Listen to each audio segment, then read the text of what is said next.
जय Jinendra.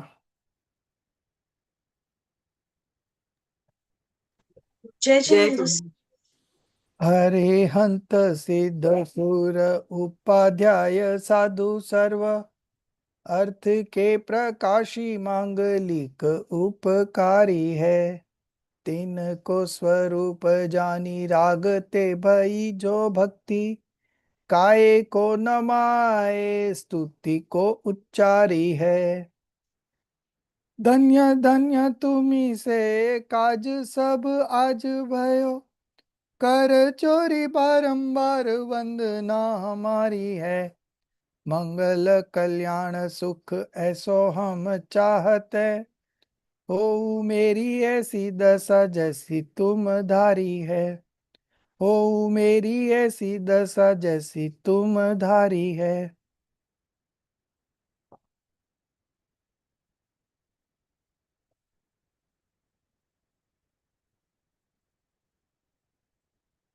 So we continue with Bara Bhavna. So far we have done Anitya Bhavna, impermanence of the world. Then Asharan Bhavna, there is no refuge apart from our own soul. So there is no refuge of the world. And the third one was Sansar Bhavna, essenceless, devoid of essence, meaningless, meaninglessness of the attachment and other associations. Today we will be starting with Ekatva Bhavna. That is the fourth in the sequence.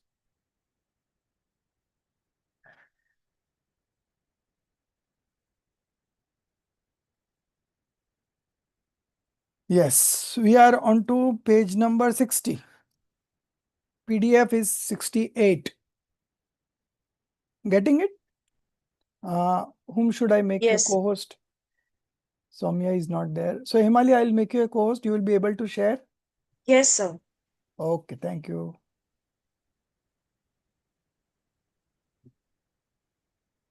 Yes. So you can start sharing, and till that time I will read. Ekatva Bhavna. Ekatva means oneness. Okay. So souls, or for that matter any substance has oneness with the self and separateness with all other entities, right? Oneness with the self and separateness with all other entities, that is called Ekatva Bhavana. So in Ekatva Bhavana we contemplate the oneness of the self and separateness from the other. And the other bhavana that is coming up, that is called Anyatva Bhavana, separateness of the soul. And so one thing we are saying from the positive angle, the other thing we are saying from the negative angle. Okay. So Ekatva Bhavana and Anyatva Bhavana are interwoven. Okay. They both are interwoven. So while we are discussing Ekatva Bhavana now, but at the same time, Anyatva Bhavana also is being contemplated. It is also included here. Okay. But now we will first discuss about Ekatva Bhavana and then we will move on to Anyatva Bhavana. But while we say something from the positive angle, there is correspondingly available something from the negative angle. So when we discuss the positive part, it is called Ekatva Bhavana. When we discuss from the negative part, it is called Anyatva Bhavana. So it is like two sides of the same coin. Coin is one. One is from one side, the other is from other side. Okay. So now the page number you are on to 58. So you move to 60. This is page number 58. Okay. So I think this is page number 60 of Hindi. Okay. Okay. Now it's fine. एकत्व ही शिव सत्य सौंदर्य है एकत्व में. एकत्व ही Shiv, then it should be a comma. सत्य है, सौंदर्य है एकत्व में. That means, you know, you must have heard three words: Satyam, Shivam, Sundaram. Okay. So Satya means truth, Shivam means beneficial, and Saundarya means beautiful. Okay. So oneness and the truth. Truth itself is beneficial and it is also beautiful. Okay. So this is the meaning of the first line. Then second line. स्वाधीनता सुख शांति का आवास है एकत्व में. So when you connect with the oneness of the self, you feel independent. And when you feel independent, you are happy. You are enjoying eternal bliss, calmness, serenity, peace, whatever you name it. All these are attributes of the soul. And when you contemplate in such a manner that you connect to yourself, at that time you experience all these attributes. Okay. एकत्व को पहचानना ही भावना का सार. Okay. To realize this truth, okay, to realize this oneness with the self is only the essence of all contemplation. So we contemplate with a purpose, and that is why it's very important to define the purpose. Okay. एकत्व की आराधना आराधना का सार. Okay. एकत्व की आराधना, आराधना means worship. So worshipness of this oneness self. Okay. It is the essence of all worships and contemplations. So this is the meaning of the Hindi chant. Now we read the English part. The first point. Okay. Even after deeply contemplating, okay, anitya asharan sansar bhavnas, where the transience nature of the association, lack of refuge, not shelter, it's written here shelter, you can change it to refuge because we have been using this word refuge everywhere. So you can change it to refuge. Otherwise, I will get it changed when I publish the new edition. Okay. And futility of sanyog. Sanyog is association. Futility means worthless, essenceless, okay, meaningless. Okay. So futility of association becomes absolutely clear. Along with the eternity. So on one hand, we were saying the transient nature. Here we are discussing the eternity. So in every contemplation, we have two aspects. One from the negative side and one from the positive side. So now we are discussing from the positive side. Along with the eternity, refuge nature. So soul is eternal. Refuge in the soul is our nature. Okay. And meaningfulness. Earlier we were discussing meaninglessness. Now we are discussing meaningfulness of one's true nature. Okay. Of one's true nature. Both the enlightened and ignorant, Jnani, Ajnani, according to their respective disposition. Respective disposition means according to the situations they are in, still retain to some extent the inclination to experience pleasure and pain. Now, this inclination will only go away with repeated contemplation. And that's why these 12 contemplations are there. Unless and until you contemplate, even if a idea passes through your mind, right? If you don't contemplate on it, it will pass on. It will go away. You will not remember it again. But if you contemplate again and again, then it gains prominence. And once it gets prominence, you are able to arrive at a decision in that, regarding that. Okay. And when you arrive at a decision, then it stays with you. It is going to stay with us in the next birth also. Whatever decisions we are making in terms of right knowledge, that is going to go along with us. Rest all are going to be here only. Okay. So in Chedala we have studied about this. This Samyak Gyan An Jagme na Sukh ko Karan. There is nothing in this universe called happiness apart from the right knowledge. Okay. So in that particular, I think it was in the third chapter, it was mentioned that this is the knowledge that we carry forward in the next birth.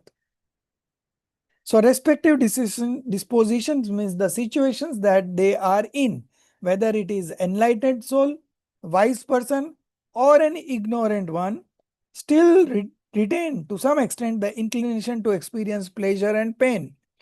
The tendency does not get completely eradicated from its very root. Okay. So how does it get eradicated? By repeated contemplation, it will get eradicated. So it will take some time, but you have to work for it. Okay. The contemplation on Ekatva Bhavna, reflection on oneness, and Anyata Bhavna, reflection on otherness, separateness from the other, separateness from all other non-self elements, okay, is undertaken precisely to uproot this lingering inclination from its very root. So this inclination, we have been there since time immemorial, and now we have taken a task in our hand to uproot that inclination, to let go that false belief, to manifest that right belief. So definitely it needs a little bit of effort, but it is not that effort that we have done while taking a degree, becoming a doctor, becoming an MBA, whatever we have accomplished in our life, the efforts, the kind of effort that we have put in, compared to that, this effort is less than 1/10. And the result? Liberation. You are stopping that cycle of birth and death, birth and death, birth and death.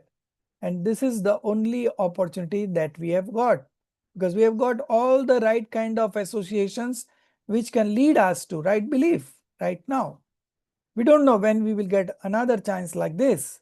So as a man of prudence, we should all strive to put in efforts and study the scriptures, contemplate about it, and arrive at a decision. This is all we can do. Rest of the things are going to happen automatically. Okay. So in terms of efforts, you have 3 steps. First is the reading part. The second part is contemplation, which is more important than the reading, because many a times we read so many things, but we don't contemplate on it, and then it just becomes a passing thought, right? So it is very important. It's a very important characteristics to hold on to thoughts which you feel are life changing, are going to make a very big impact in your life going forward. So that's something very difficult, and by and large people are not aware of this, which is the opportunity that is passing on, and what we are indulging it, and whatever we are indulging it, that is fruitful to us or not. This much of thinking, by and large, nobody takes. Nobody does it. And that's why they make all the wrong choices in their life. Although from the outside, they may be a prime minister, an engineer, a CEO of a company. But having said that, the essence of human life, the journey of life and death, if you want to stop this cycle, then definitely you have to do something extraordinary, which is being depicted here in the scriptures. And this is something unique with all of us, because being a Jain, we are privileged to have this kind of preachings with us. Acharya Kunkund Dev also wrote these 12 contemplations 2000 years ago. Now just imagine how fortunate we are that we are getting somebody who wrote out of compassion this 12 contemplations 2000 years ago, and it has been so far preserved, and it has been passed on, and it has come to us. If you just analyze all this, you will you will realize the importance of what we have got. And now by reading it and just making adjustment in our belief system, we can be blissful permanently. It's not going to be a temporary phenomena. We are working for something which will enable us to be happy always, because soul is going to be there for no ending, infinite, right? So we are all infinite beings, and we have this choice. Either we keep on experiencing sorrow, pain, grief in the four states of existence, and the other option is we come out of this cycle and get liberated. Soul will remain anyways, eternity. Okay, soul is not going to die, but our journey, the choices we make right now, is going to charter our destiny, right? So we have to be very particular. Each sentences in this Jinvani is a life-changing sentence for all of us. We don't know which sentence is going to click with whom, but just one sentence, one thought, one idea, it's going to change your life. Not only change your life, it's going to take you towards liberation. Now, what more can be important to us than this Jinvani?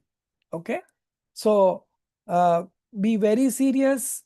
Use as much as possible of your spare time in reading this Jinvani, contemplate about it, analyze it, and arrive at a decision. Every time you read, you contemplate and arrive at a decision. No matter you just read one line, but you contemplate. Okay, if you do this contemplation, then things are going to change. Otherwise, it's very hard to uproot our wrong belief. It's really difficult. Okay, so this is some efforts that we have to make it, and collectively we can do that easily. If I tell Madhuji to read individually, it will be difficult, but we are all together here and we are reading and we are understanding. Okay, and if you have any questions, you can ask now, right now. So all this makes this study very interesting, and uh, we sort of develop a community where we are connecting with each other, we are seeing the efforts being put by each other, and we are getting motivated by them. Okay, so overall it's a win-win situation for all of us. Even if I am teaching, I also get motivations from you when you write your CCT. When I check it, I can analyze how much efforts you have put in to understand this essence, So all this makes me very motivated to, go further deep into this, because this is what we can do here in this. This is the opportunity that we have got. Go as much deep as you can right now here, and when our this birth will automatically end, once our ayu karma is complete, okay, and we will leave this body, we will leave this world, and we will leave this place and move to another place, okay, and there the journey will still continue. So it's such a nice, every day when I get this thought, I really enjoy that I have made the right decisions at the right time. And this is helping me in all situations, There is nothing in life called sorrow. There is nothing in life called grief. There is nothing in life called depression, tension, nothing. These are all imagination. Imagination created due to delusion. Okay, so this delusion we need to get rid of, and for that we are studying this. So we had got a very good introduction platform for this, not only this bhavna, but for our whole life, Ekatva bhavna and anyatva bhavna differ only in terms of existence and non-existence. I will put it as positive, negative. Asti, nasti. Asti is positive, nasti is negative. That which is contemplated with a positive outlook, asti parak, is ekatva bhavna. In ekatva bhavna is contemplated, okay? Which is contemplated with a positive outlook in ekatva bhavna is contemplated with a negative outlook in anyatva bhavna. Okay. That which is contemplated with a positive outlook in ekatva bhavna is contemplated with a negative outlook in anyatva bhavna. So as I said, it's two sides of the same coin. In the commentary of the 25th verse of Brihad Dravya Sangra, the distinctions between these two contemplation is clarified as follows. In Ekatva Anupreksha, there is an Vidhi positive form, not purificatory form, but positive form, affirmative explanation, such as I am one. Okay. On the other hand, in Anyatva Bhavana, the explanation takes a negative Nishad Roop form. It takes such as objects like the body and others associations are different from me. They do not belong to me. So this body does not belong to me.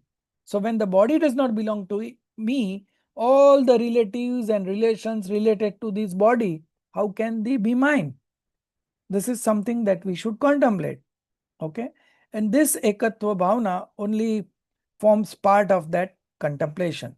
In this way, the distinction between ekatva and anyatva anupreksha lies only in affirmation and negation. Okay. Affirmation and negation, while their essence remains the same. The discussion on anyatva bhavana will take place at the appropriate place. For now, the contemplation on ekatva bhavana alone is expected. So this is the end of point number 1. Okay. Now we are beginning the point number 2. The being experience every state. Okay. From there to further, if you go down 3-4 paragraphs only, no one can truly accompany anyone. Yes, here it is. No one can truly accompany anyone. Yeah, good. So this is the point number 2. So, Amitaji, you read number point 2.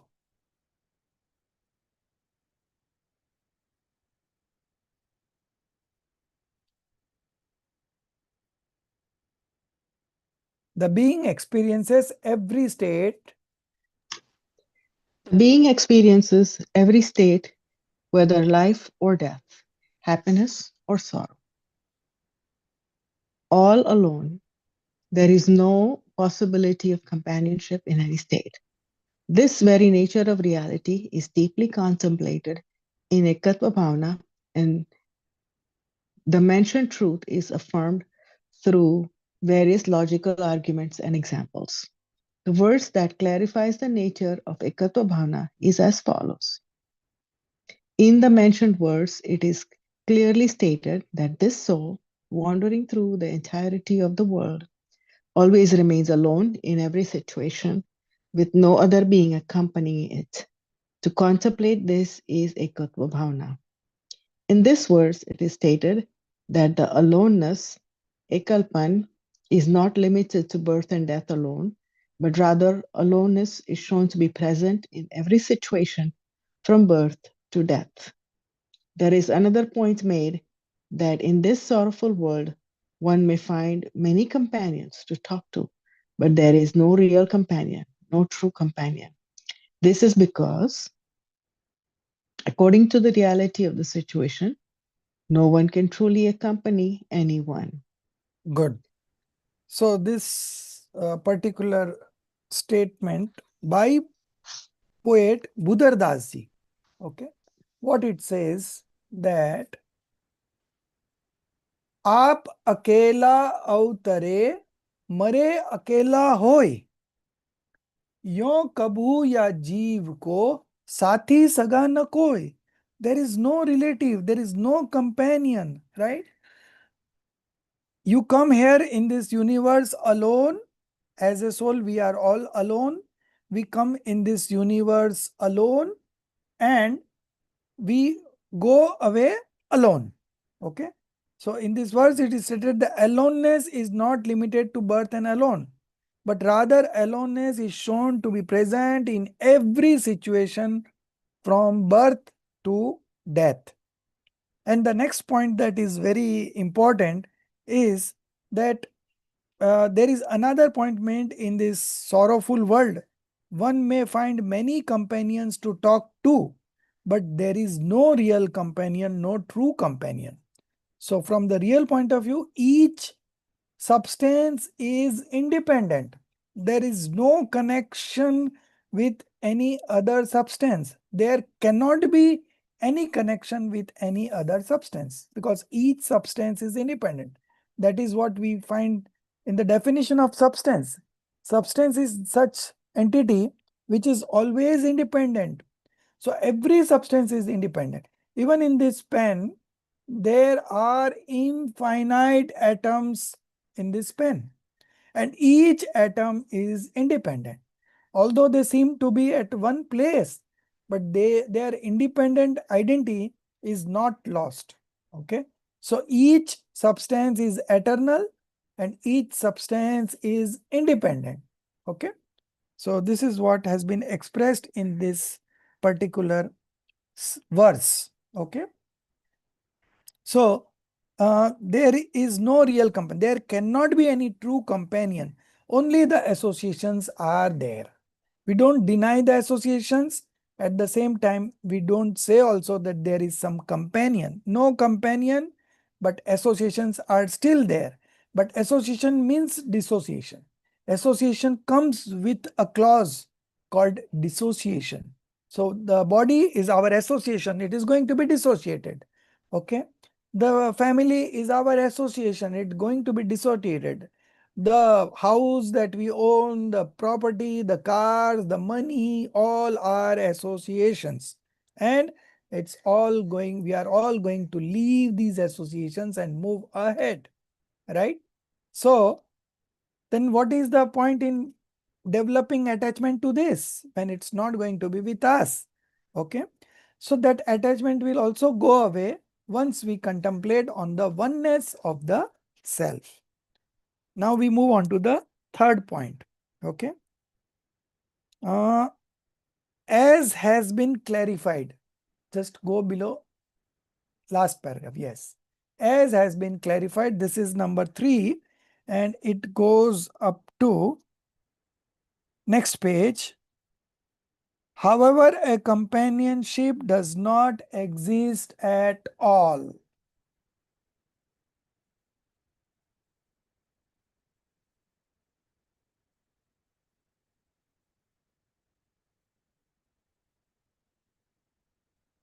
Page number 63. Yes, go further, go below. Yes. Yes, yeah. Does not exist at all. Okay. So this is the third point. And Hemali, you only read it.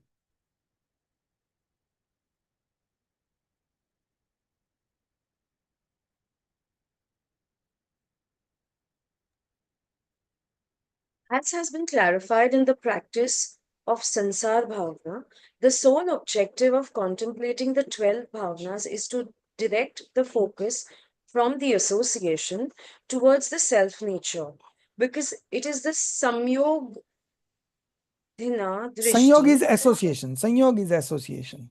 sorry, samyog dhina drishti, Sanyog association adin depend, drashti. Okay. okay, sorry, Association dependent. perception, that Perception is will be the belief. Perception will be belief. You can belief. you write it down as belief because drashti, by drashti we means no, okay, perception here is correct. Leave it, perception. Okay. Sanyogadin drashti, right. Yes. Association dependent perception, that is the root of worldly suffering. Hmm. Keeping this in mind, Ekatva Bhavna, repeated attention is drawn to the fact that the search for the companion is never going to be successful, because the concept of a companion itself is impossible and goes against the nature of reality. Though transient, though helpless, though meaningless, if there is association, it must be acceptable. However, there is no true companion in this world. There is association with external substances, but no true companion. External substances may be associated, but they are not true companions. Association and companionship are different. Association is merely association, but companionship requires cooperation. When cooperation is included in association, it becomes companionship. In mathematical terms, we can express it as association plus cooperation equals companionship. The gathering of two individuals at the same place is association, whereas mutual cooperation between them is companionship. The son was going to Bombay for the first time. After seating him on the train and returning home, the father was asked by the mother, "Why? Why do you look so sad?" The son did not get a place to sit, didn't he? Yes, he did get a place, but the crowd was too much. There wasn't even space to set foot. The concern isn't about space. It's about the fact that our son is going to Bombay for the first time, and that's too alone. Alone? But you said that there wasn't even space to set foot on the train. There was a huge crowd, but not a single companion. A crowd merely indicates an association, not companionship. When association is accompanied by cooperation and a sense of belonging, it turns into true companionship. But when there is no one of our own, when can one truly offer support? Where does the question of companionship even arise? In the world, there are associations, but no true companionship. Denying associations is a mistake, and considering them as companionship is also a mistake. Though associations are momentary, unreliable, and without essence, they do exist. However, companionship does not exist at all. End of number 3 and this 4th. So you see companionship and association. Okay. These two are different. Okay. Association merely means there is something along with us. And but companionship requires cooperation. Okay. So there are associations, that is true, but there is no companionship because nobody can cooperate anyone else. One substance cannot help another substance. One substance cannot harm another substance. This is the truth of reality. This is the truth of nature of things. This is how the nature of things. And you have to accept as it is. Okay. Then your knowledge will become right. Okay. So, associations are there, but no true companionship exists. Okay. So, this is the main essence of contemplating this ekatva bhavna. Okay, oneness with the self. Now, I think reference from okay. In before that, there is a reference from a poet Girdhar, and then we come to the reference of Samaisar. So Acharya Kunkundev in scripture Samaisar, in the 3rd verse only, defined this soul's identity as ekatva vibhaktva. Ekatva is oneness and vibhakta means separated. So oneness with the self and separateness from the non-self. This is the nature of each and every substance. This is the nature of reality. This is the nature of things. Okay. So that's coming up in the 4th point. So first reference by poet Girdhar, there also the same idea is being expressed. So getting references from different scholars and acharyas instill us instill in us a confidence that whatever is being said from different authors underlying the same theme, okay, then our understanding also improves and we develop a kind of confidence in that principle. Okay, so many references are given there. So number 4, and who is it? It starts from in Anyatya Bhavana, the impermanence of association is understood. Okay, from there to the 4th point ends in the next page, that is page number 65. This is 64. Then you go to 65. Next, next, next. Yes, this is 65. So in 65, third paragraph, oneness, essence of oneness. This is where we will end the 4th point. Okay. Rekha, you read. Yes. In Anyata Bhavana, the impermanence of association is understood. In Asharan Bhavana, their lack of refuge, and in Sansara Bhavana, their lack of essence. Similarly, in Ekatva Bhavana, while associations are acknowledged, companionship is denied. Denial of companionship itself is the acceptance of aloneness. Ekatva. The fundamental principle of ekatva bhavana is precisely this state of aloneness. In the mind, the uninterrupted flow of contemplation on this aloneness is ekatva bhavana. To observe the flow of contemplation of ekatva bhavana, the following verse by the renowned poet Giridhar is noteworthy. आए हेम अकेले और जाएंगे अकेले सबा भोग भोग भोग में अकेले दुख सुख भी अकेले ही माता पिता भाई बंधु सुता धारा परिवार किसी का ना कोई साथी सबा है अकेले ही गिरिधर चोड़ा कारा दुविधा ना शोककारा तत्व चना बैठा एकांत में अकेले ही कल्पना है नाम रूपा झूठे रावा राम के भूपा अद्वितीय चिदानंद तू तो है अकेलो ही. They come alone and they go alone. They experience both sorrow and joy alone. Mother, father, brother, relatives, child, spouse, family, none is their companion. All are alone. Girdhar, casting aside duality and without doubt, sitting in solitude, remains alone. The names and forms are mere illusions. Oh, the indivisible Chidanand, you are alone. In the mentioned verse, the fluid flow of the experience of loneness, ekatva, is indeed present, along with a proper direction towards realization. The nature of aloneness is such that the unique Chidanandatma, the absolute consciousness, withdraws from illusory concepts and, in solitude, meditates on the truth in a focused manner.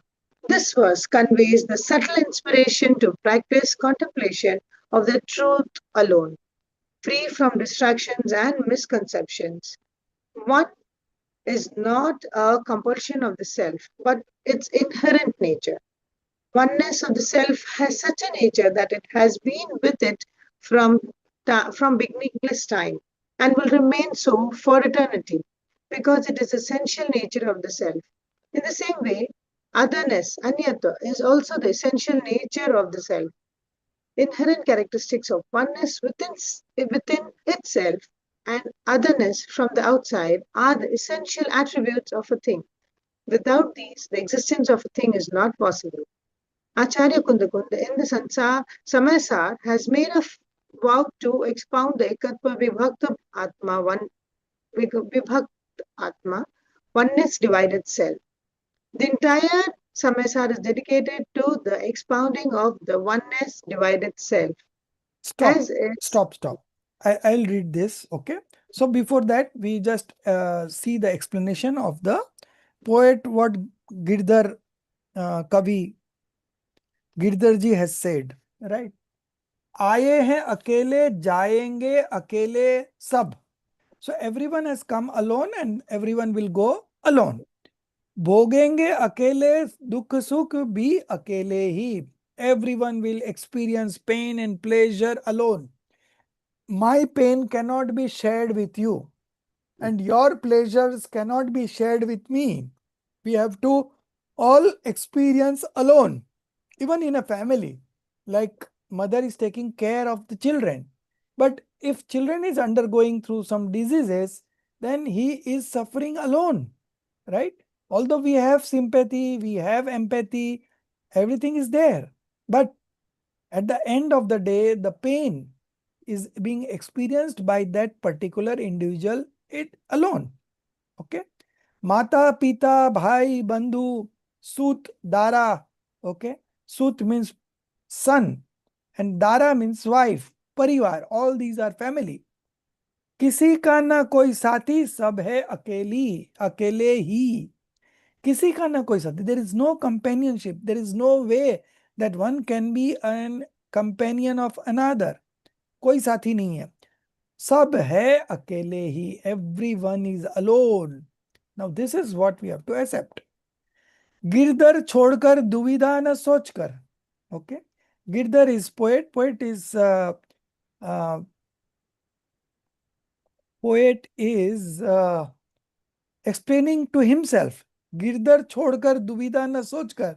You leave the duality, right? Set aside your duality and doubts. तत्व छान बैठ के एकांत में अकेले ही. Now this is very good word. तत्व छान. What does that mean? है ना? Sitting in solitude, contemplate. Tattva Chan, contemplate about the fundamental elements, 7 elements. Okay? And realize the independent nature of each. Independent nature of the substance, independent nature of each attributes, and independent nature of each modifications. Everything is independent. Okay? Tattva Chan बैठ के एकांत में अकेली. Now this has to be done alone. Now you may say that we are all studying together. Of course, we are all studying together, but that is from the outside. As an individual, we are all individually contemplating according to our own understanding, according to our own efforts, according to our own eligibility of that moment. So in that sense, we are all independent. Okay. कल्पना है नाम रूप झूठे, राव रंक भूप. So Rao is Raja, King, Rank is Bhikhari. Okay. So the names and forms like king, beggar are all illusions. Okay. Are all illusions. They are not reality. It's kalpana, imagination. Aditya Chidanand tu to hai akelo hi. Oh, the unique Chidanand. Chit means Chaitanya and Anand, bliss. Okay. Knowledge and bliss together is Chidanand. Oh, unique Chidanand, you are alone. So this is what poet Girdhar has to mention. And now coming on to the Samaisar. Okay. So before that, one more paragraph that I want to just repeat. Oneness is not a compulsion for the self, but it is inherent nature. It is the nature of each substance that they are in itself. They cannot have companionship with any other substance. Oneness of the self has such a nature that it has been with it from beginningless time and will remain so for eternity because it is the essential nature of the self. In the same way, otherness, anyatva, is also the essential nature of the self. Inherent characteristics of oneness within itself and otherness from the outside are the essential attributes of a thing. Without these, the existence of thing is not possible. So if you are accepting the thing, then you have to also accept the oneness of the self, oneness with the self, and separateness from the non-self. This is the nature of each and every substance, independent. So this is what Acharya Kundkund 2000 years ago in the Samaisar, verse number 3, has made a vow to expound the Ekatva Vibhaktva Atma. Ekatva means oneness with the self, okay, and divided, not, it will not be divided, you can change the word, it will be separated self. Oneness, separated self. Okay, you can do that change. I will be also doing that change. Earlier I had written different, but different word doesn't suit. This separated is better word. Okay, so you write down separate. Oneness, separated. Okay, so separated from the non-self and oneness with the self. The entire Samaisar. Now this, understand, this is one of the most widely read scripture, Samaisar, among the Jain community in the present time. You know, Pujya Gurudev Sri Kanji Swami read this Samaisar 19 times in the assembly, okay, in Songad, 19 times, one scripture. Although he has read many other scriptures also, but like Pravachansar he read for 4 or 5 times. But Samaisar he read for 19 times, because this is clearly defining the nature of each and every soul. And once you understand this nature, you just experience eternal bliss all the time. It's a continuous connections. Once you get connected to it, the flow keeps on coming without doing anything. Initially, you have to put in efforts, and the efforts are in terms of 3 things: reading, contemplating, analyzing, understanding, and decision making. Beyond decision making, no efforts is actually happening. Our efforts is limited to the decisions that we make. So it's very imperative that we make decisions with whatever we read. And once you have made the decision, it automatically gets applied in your life. Now, supposing in your family somebody has fallen ill. Now, if you know the ekatva vibhaktva nature, oneness and separated self, oneness with the self, separateness from the other. This is the nature of each thing. So although you may express sympathy in front of your children, but internally you know that everything is independent. I cannot take away the pain of my son. I cannot take away pain of my spouse. All this remains imbibed in your knowledge. So although you may say good words externally, but internally you know that everyone has his own destiny. His auspicious and inauspicious karmas is playing out every moment, and that is how the associations and dissociations are coming, right? So the entire Samaisar is dedicated to the expounding of the oneness, separated self. Okay, again you write uh, divide, you cancel and write separated. Okay, as is clear from the following line: tam eyata viyatam. Eyata viyatam means ekatva vibhakta. Eyatam viyatam da eham appano saviha ven. Okay, what it says: oneness is not only, 1 minute, तम एयत वियतम दया, उस एकत्व विभक्त आत्मा को मैंने अपने निज वैभव से दिखाया है. Okay, so I have shown that oneness separated soul with my own nij vaibhav. Now what is this nij vaibhav? This nij vaibhav is the infinite attributes that each soul possesses, and the nature of this soul, oneness and separated soul, oneness and separated self. Yeah. So Acharya Dev is displaying this to the other souls of the universe, that this oneness and separated soul is unique in itself. It consists of infinite attributes.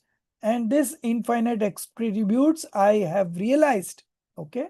And you also realize. Okay. आत्मा को मैंने अपने निज वैभव से दिखाता हूं.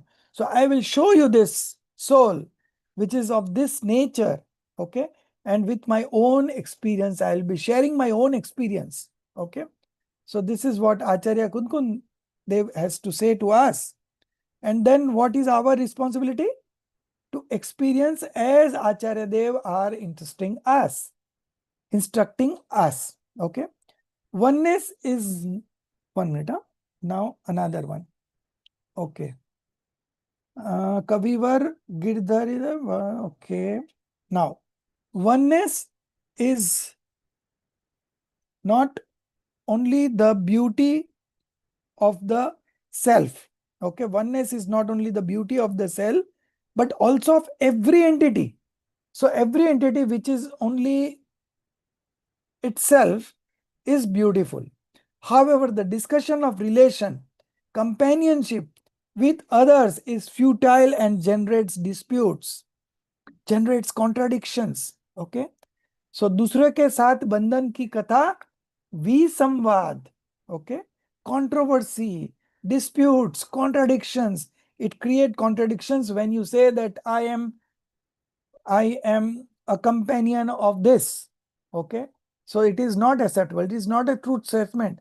Although conventionally you may say that, but from the real point of view, that statement is absolutely wrong. Why?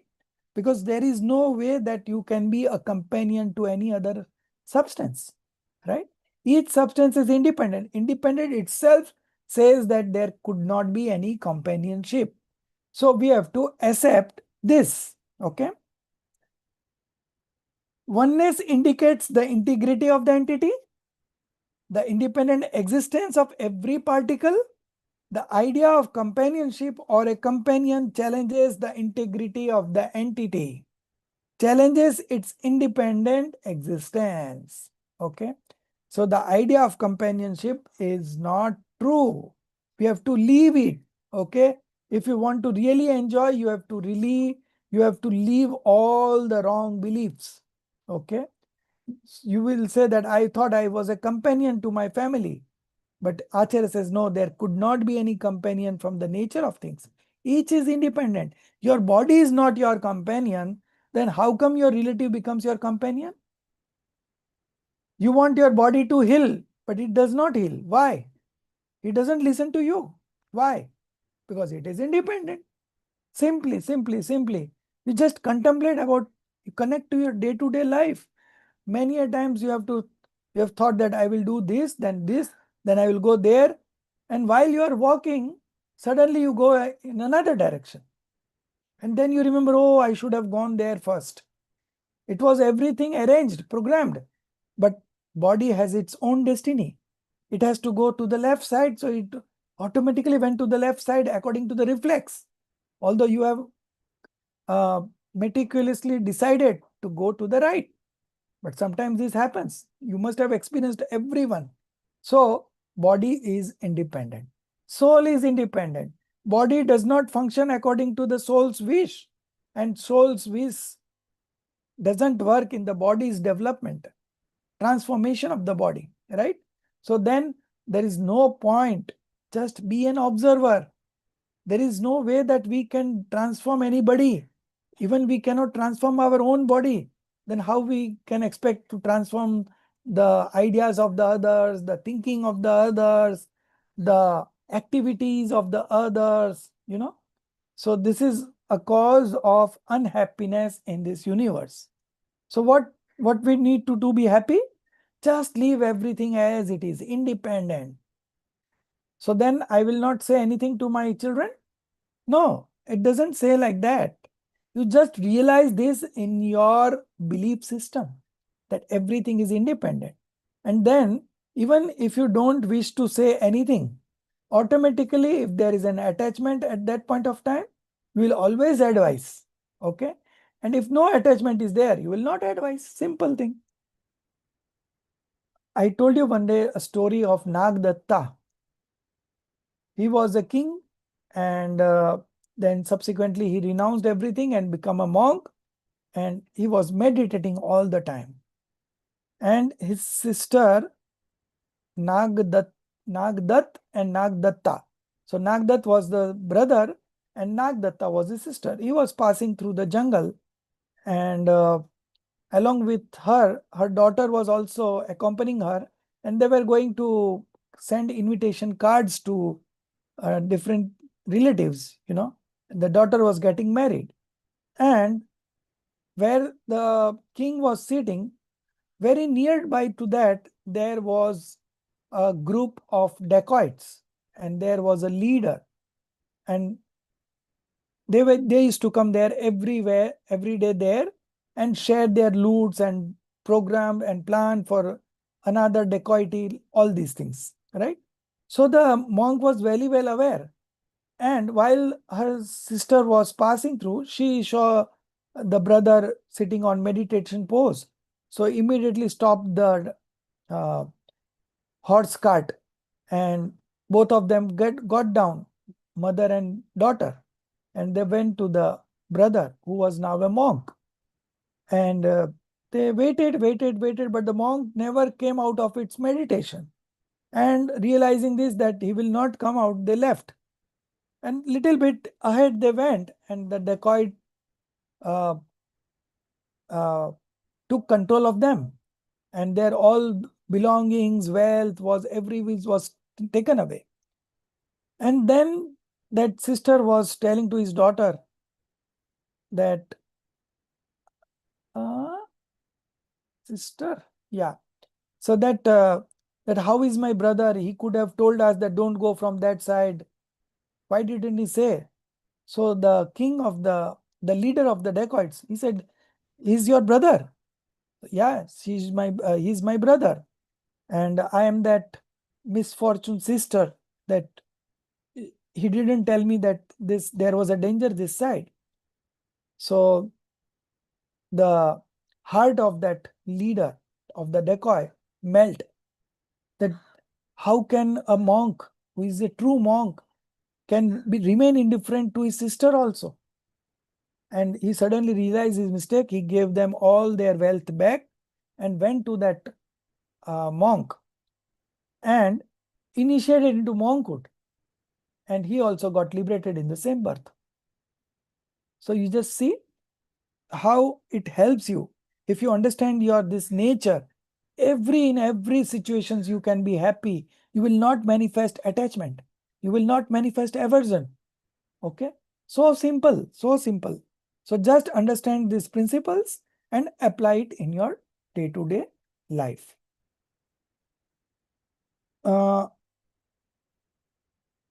Yes, in the realization of oneness, the pride of independence awakens.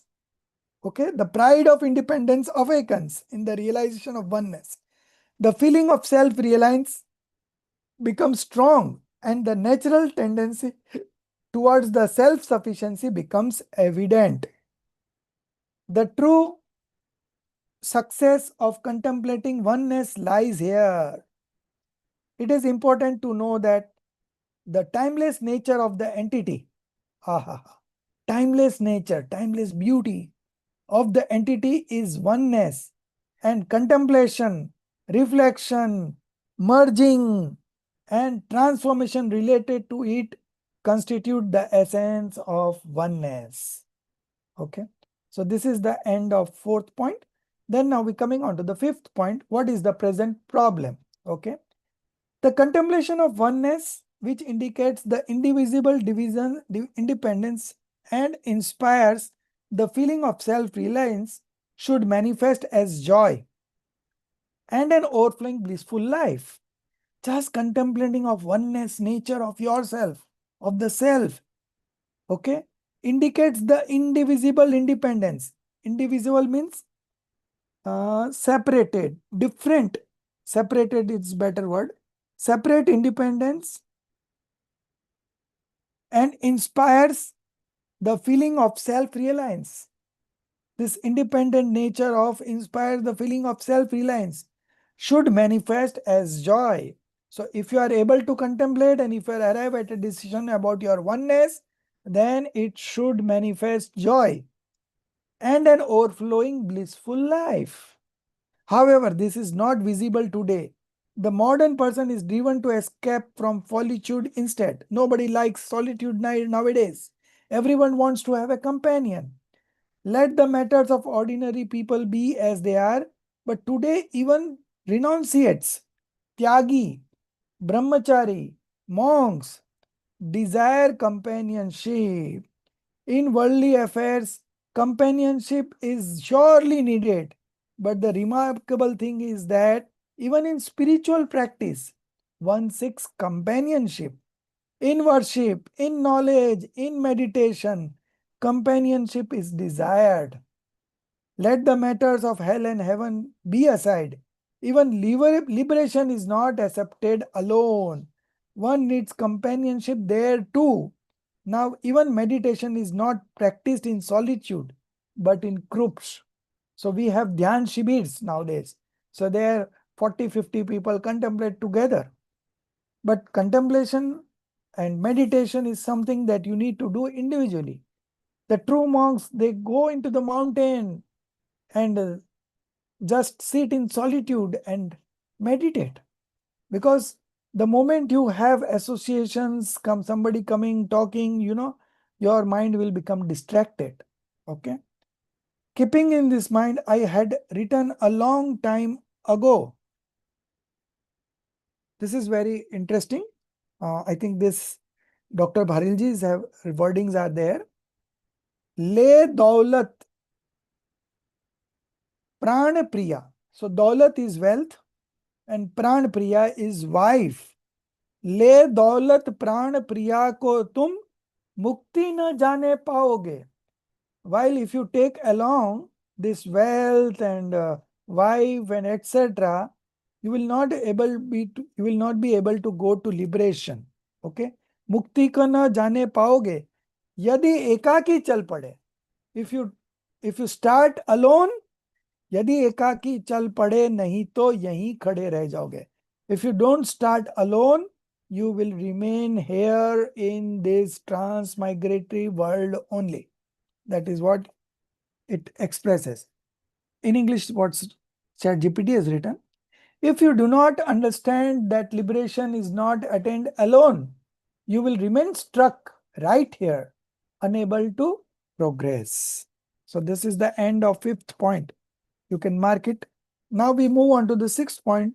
It is in the next page, 67, next page, 67. 68, sorry, it's in the 68, next page, go.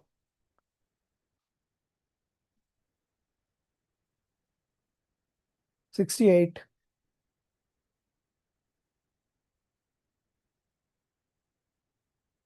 Yes, go up, go up, go up. Yes, yes, yes, yes, yes. So, ekatva, oneness is the eternal truth. Last paragraph.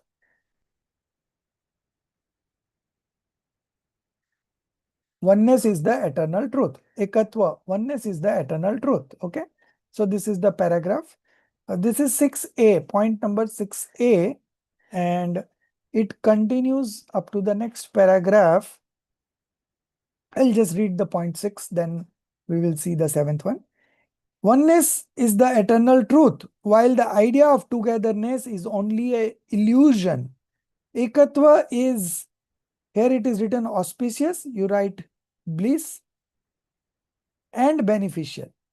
Ekatva is bliss and beneficial.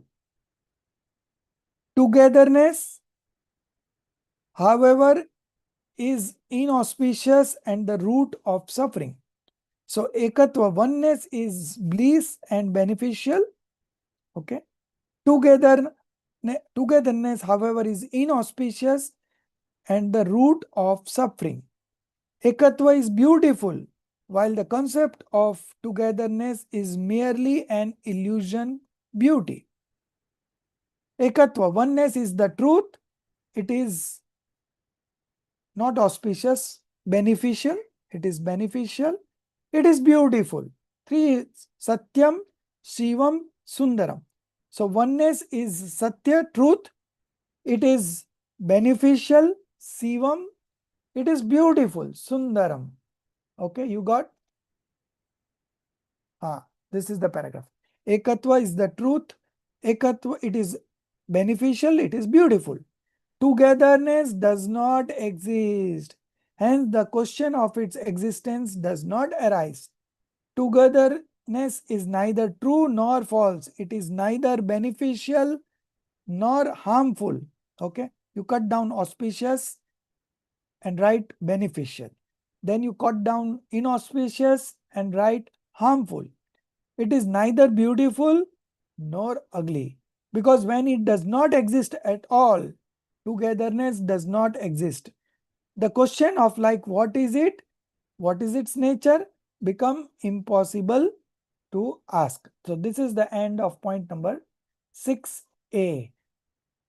Okay. Now 6b. Little bit down. Brother from there. Yeah, brother. This is brother, greatness, not greatness. No, not that one. Sorry. Another brother coming up. Brother, the loneliness of the soul. Yeah. So this is 6b. Brother, the loneliness of the soul is not a curse, but a blessing. The loneliness that you do not find pleasant today is in fact the abode of true bliss. If you want to be happy, if you want to be by yourself, practice meditation alone. Okay. The loneliness that you do not find pleasant today is in fact the abode of true bliss, provided you know the principle, you contemplate about it, and you arrive at a conclusion, then it manifests into bliss. Otherwise, everyone is afraid of loneliness. Everyone wants a companion. Everyone wants to have a joke, Nowadays, things have become so that we engage our time and, of course, the energy in such futile things which are not going to be of any use helpful to us. But that is the nature of delusion. Because of delusion, under the influence of delusion, people are not behaving in the right manner just because of ignorance. Okay.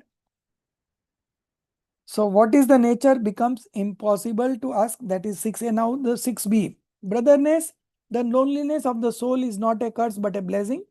The loneliness that you do not find pleasant today is in fact the abode of true bliss. The companionship you are longing for so desperately is merely a mirage, an illusion that never can be attained. Efforts to seek companionship have neither been successful for anyone till now, nor will they ever be in the future.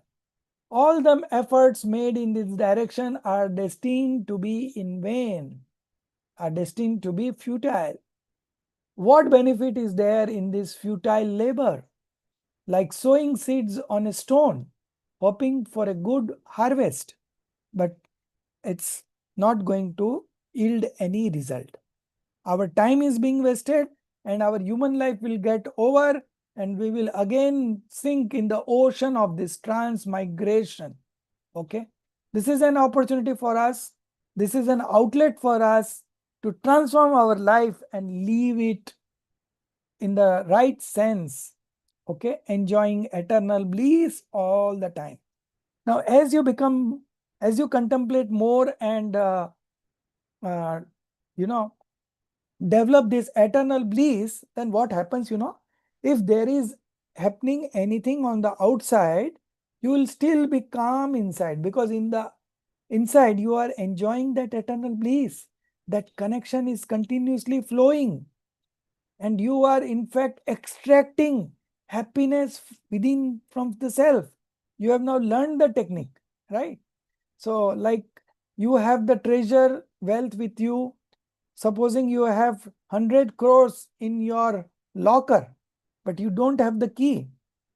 Then although you have 100 crores, but you don't have money right now in your pocket. So what you do? You beg. Now, if you get the key of right belief, right? Right belief is the key. If you get key to that locker and open that up, and you can enjoy that 100 crores.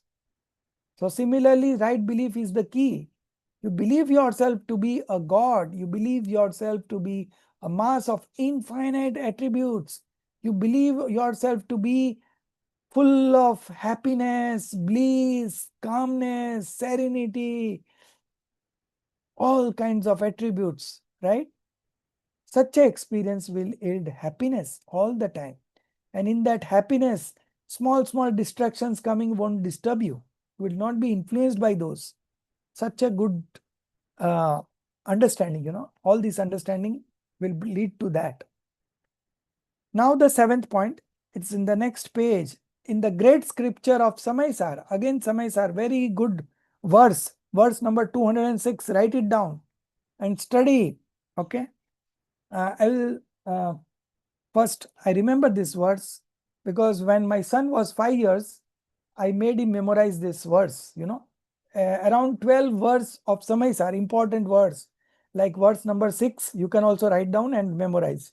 Verse number 6, verse number 14, verse number 15, then verse number 38, then verse number 72, no, not 72, 73, sorry.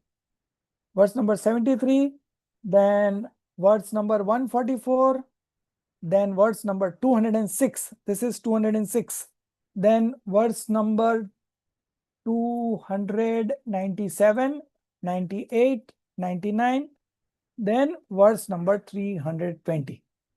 These are, I think, 8-9 words, very important words in Samaisar. You have to just remember it all the time and you will enjoy that. So I will first say this in Gujarati, and then of course I will, this is of course is mentioned in Sanskrit. We will, this is in Prakrit in fact, this is in Prakrit. So I'll first relate it in Gujarati and then Hindi, because Gujarati is what I remember because I made him remember that in Gujarati, and then I will definitely translate it into Hindi. But that is my translation. It may not match with the textbook. Okay. Ama sada pritivanth ban, ama sada santust ne, आनाथि बन तू तृप्त तुझने सुख अहो उत्तम थसे. Now the Hindi version.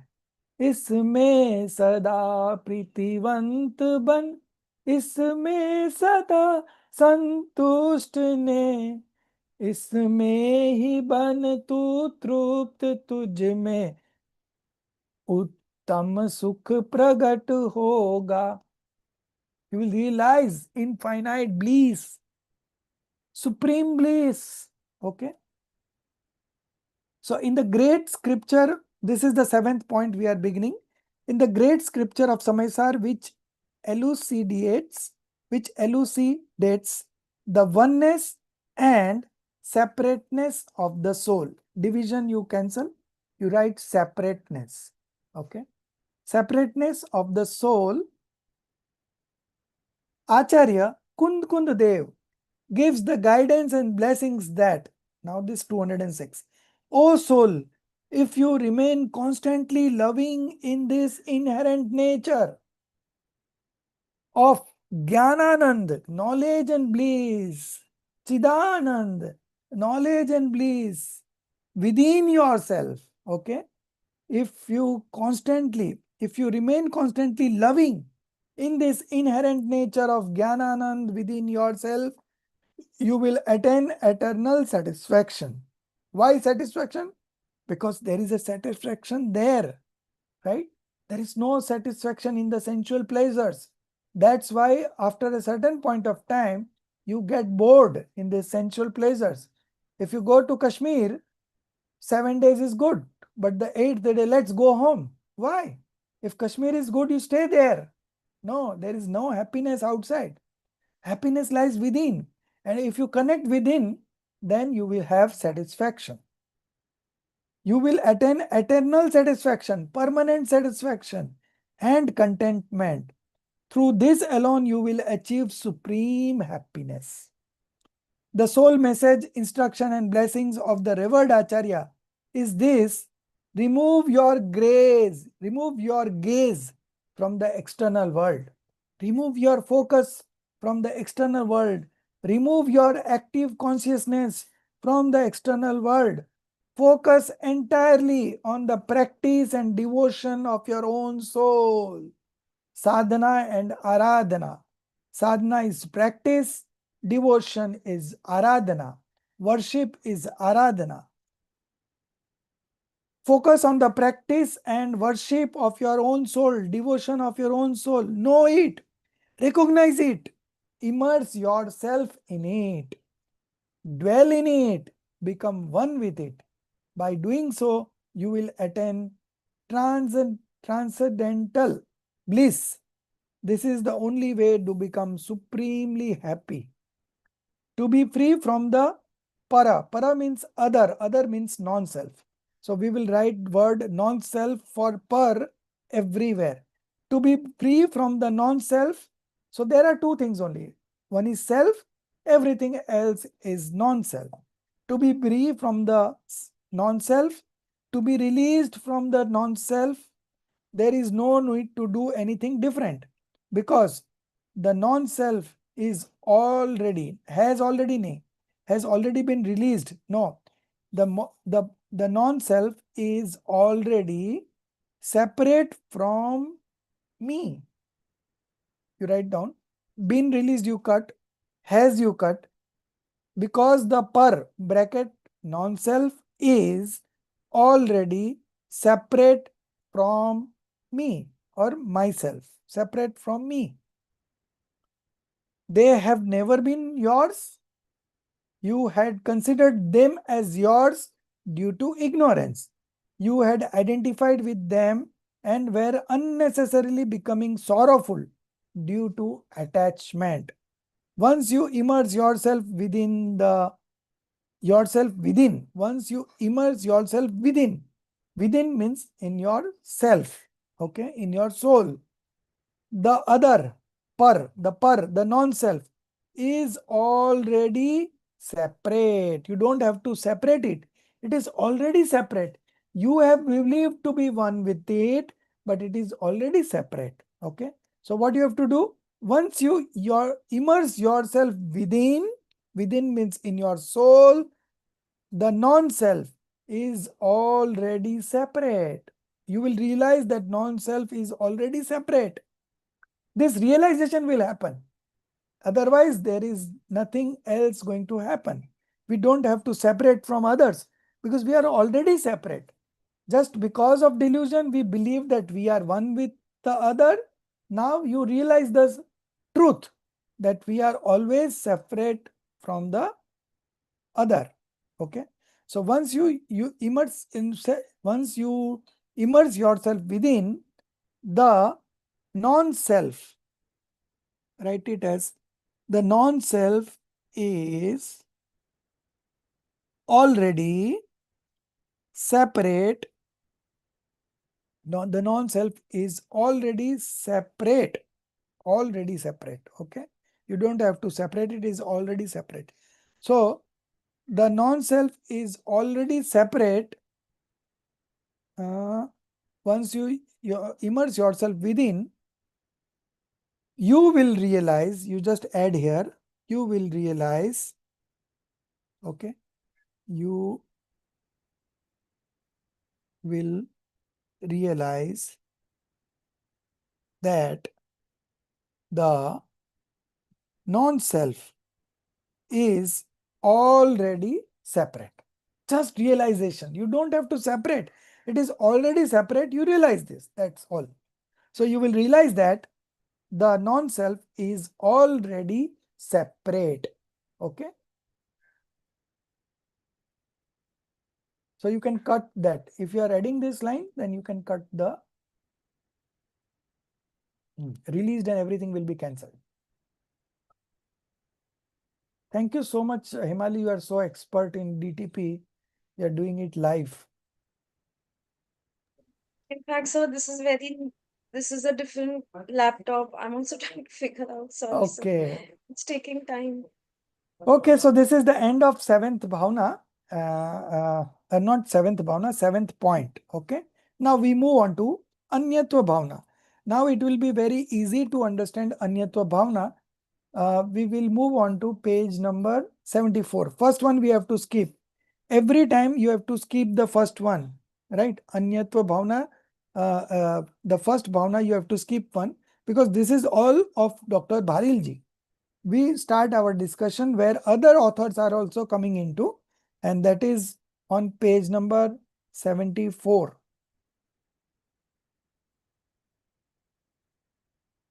Got it? So you will realize that the non-self is already separate. Yes. Is already separate. You don't have to separate it. It is already separate. Right. Thank you. Once you immerse yourself within, you will realize that the non-self is already separate. Yes, this is correct. Okay. So now Anyatva Bhavna, page number 74. Where are you? This is 72. So first one you should always skip.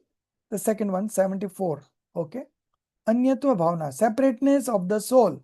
So now you understand the oneness. So you understand the separateness also. Just we will read it. Okay. The first point from the beginning itself. Start reading. I will stop you in the next page. Okay. So who will read? Who has joined? Let me see. Soumya? No. Roshni, you read.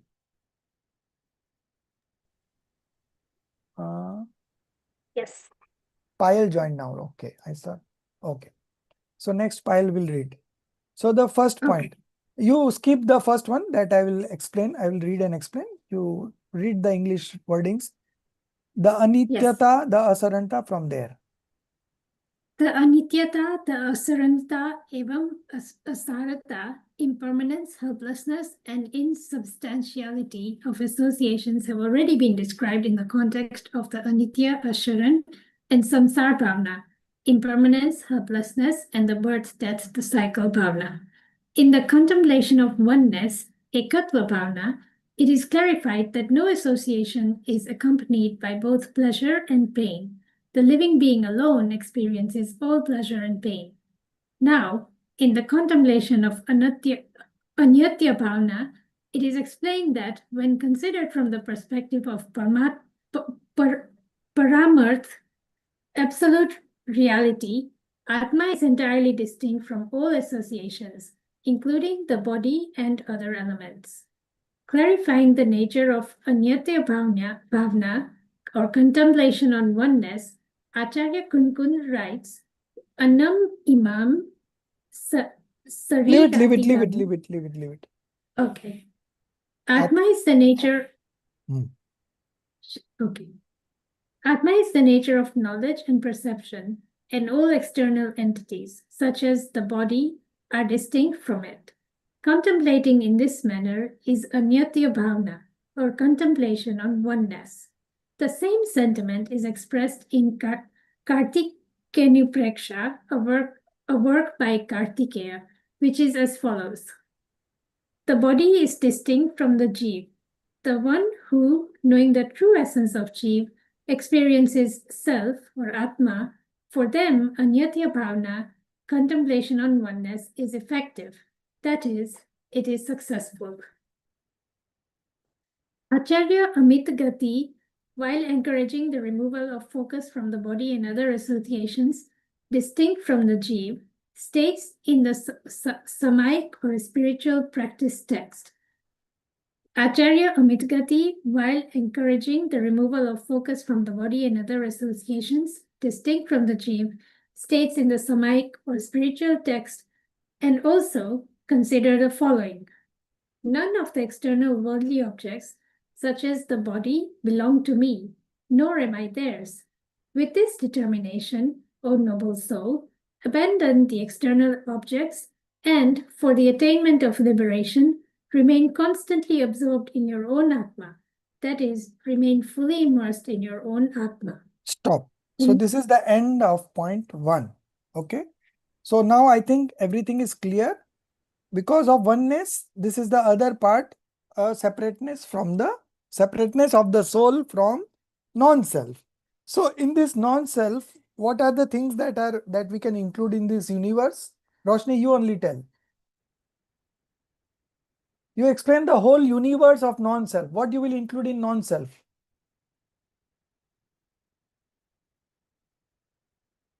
Oh, all 5 dravyas besides Jeev.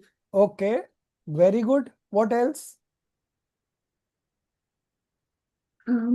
Practically, you have said in one line everything, but so immediate Family, job, body, then possessions. family, associations, possessions, then go on.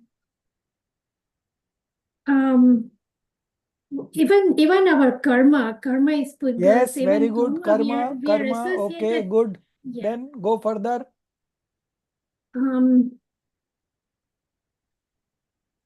The passions. Passions, yes, kashai. Passions, alien dispositions, right? Whatever. Then if you go Yes. further, Mithyatva. no. Well, that is passion. Okay, mithyatva is there, wrong belief is there, but when we are considering the non-self universe, then we are further going deep. So we have come to passions, alien dispositions. Okay. Now, if we go further, then there are vikalps, psychic activity. Then there are thoughts, which are okay. All these Yes. forms non-self category. So now when we have included thought also in the non-self, okay. So if a wrong thought comes to you, don't get depressed, because you are not the doer of that thoughts. It's coming automatically because of our past karmas, because of our past impressions. Some thoughts will just pop up, and you will become restless. Why this thought has come to me? No, let it come. You are just an observer. It's not your responsibility. You are not the doer of that thoughts. You are not one with that thought. The thought is not yours. This thought is not mine also.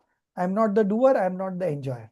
Okay. So this is how you have to discriminate. Discriminate the self from the non-self. Okay. So this is all explained in the first point. Now the second point. Okay. Second point starts from Sanyog. Associations are anitya. Yes. Page number in yours is 76 on the screen. Sanyog associations are anitya. Malti ji, you read. Will be able to read? Are you there? I'm seeing from the screen, which is difficult to. Yes, good.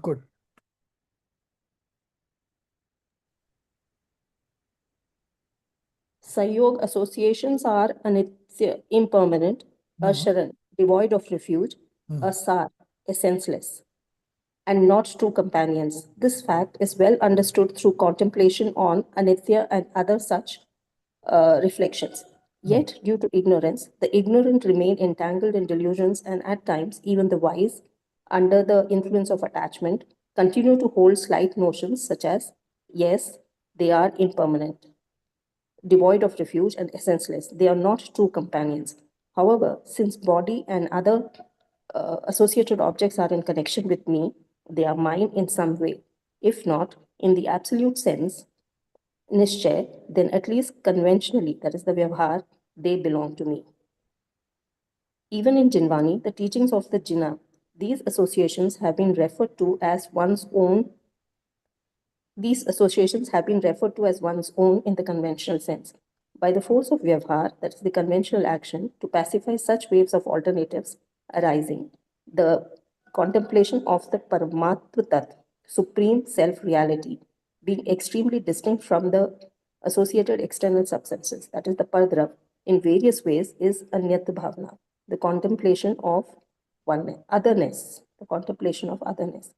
By the power of this contemplation, the conventional aspect, the Vyavhar Paksh, weakens, and the absolute standpoint, Paramarthika Nishchay Paksh, becomes stronger. The progressive weakening of Vyavhar and the strengthening of Paramarth ultimate reality at every moment is nirjara, that is the shedding of bondage, which is the direct cause of mukti, liberation. What is the actual state of distinction and non-distinction between Atma and the associations of body and other ailments? Illustrating this matter with examples, Pandit Pravara Daulat Ramji writes, Jal Pae Jom Jiya. So can't read this. You can Although read the English Atma one. and Yeah. Sharir are united like water and milk, they are still not non-different. They are entirely distinct from each other. When even the body, which is unified entity, is distinct from the jeev, the individual soul, then how can wealth, abode, and children or spouse, which are clearly separate, be connected to the jeev? And this is the end of point number 2. Okay. So one thing that I need to highlight in this, by the power of this contemplation, why we are doing this contemplation again and again, why the acharyas are insisting on contemplating again and again, repeated contemplation, why? By the power of this contemplation, the conventional, you are getting here? And this paragraph, slightly below, you have to go, yeah.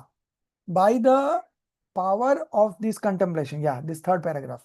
By the power of this contemplation, the conventional aspect, okay, weakens, and the absolute standpoint, that is real viewpoint, becomes stronger.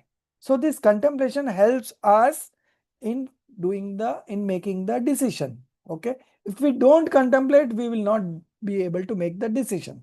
So repeated contemplation weakens the conventional aspect and makes the real aspect stronger.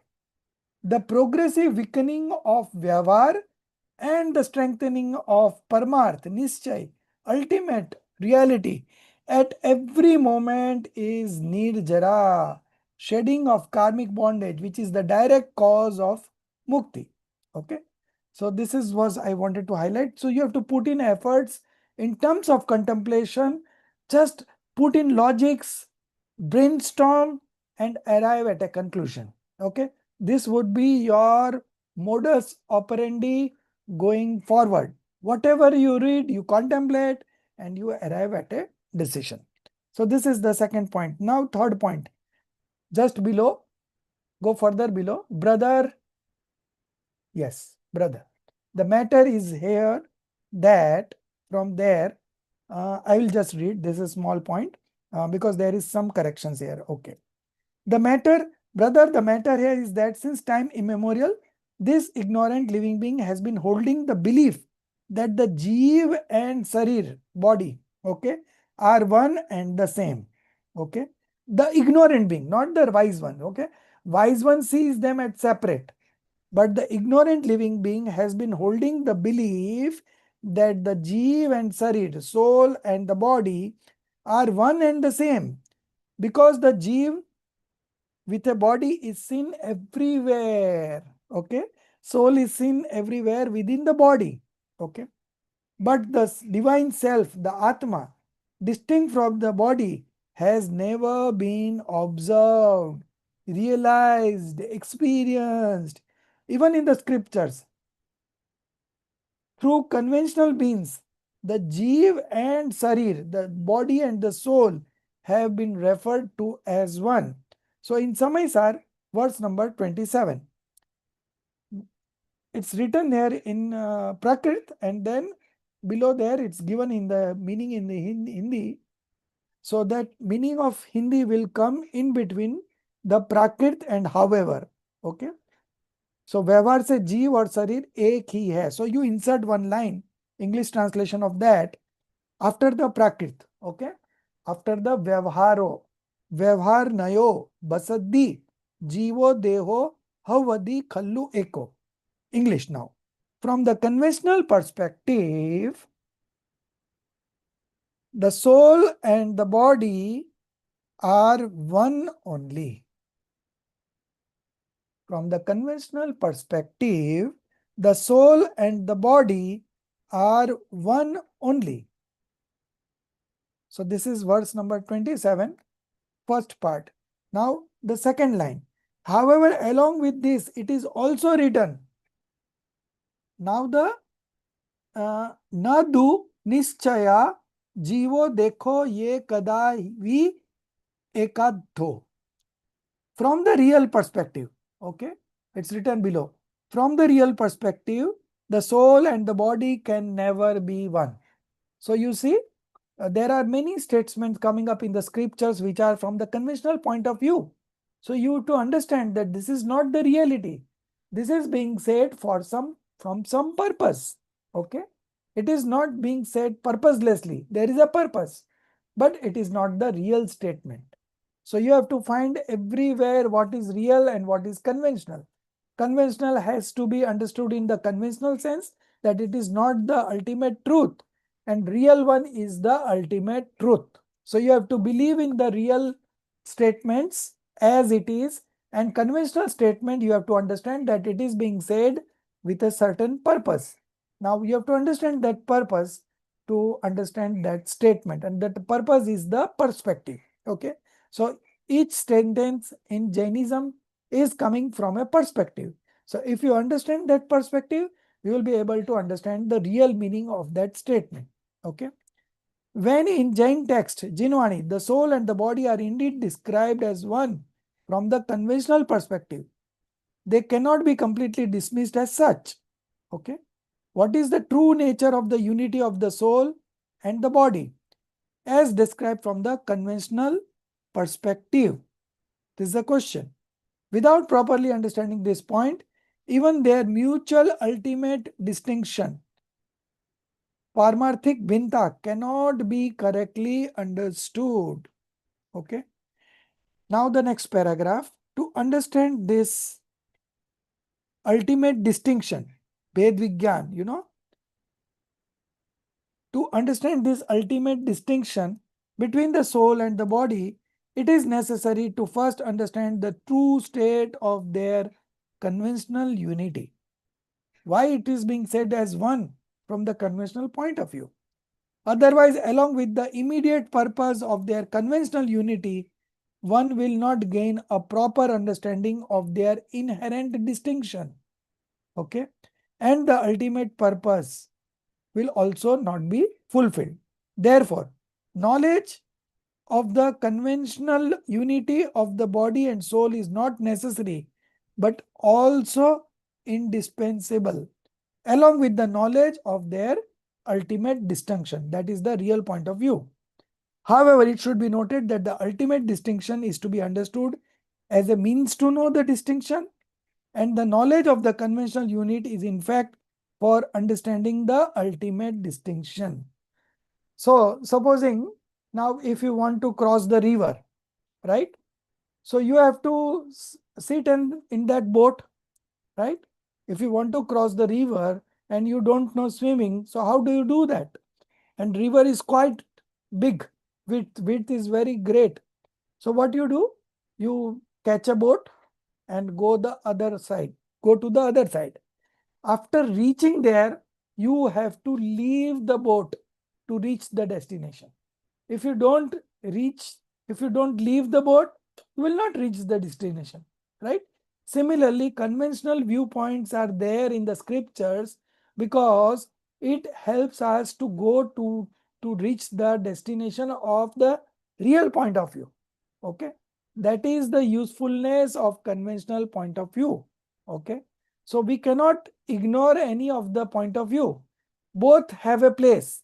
Real point of view is the ultimate truth. Conventional point of view is a way to take you towards that ultimate truth. Okay. So both has a place in Jainism, and you should understand both from their true perspective, true meaning. Okay.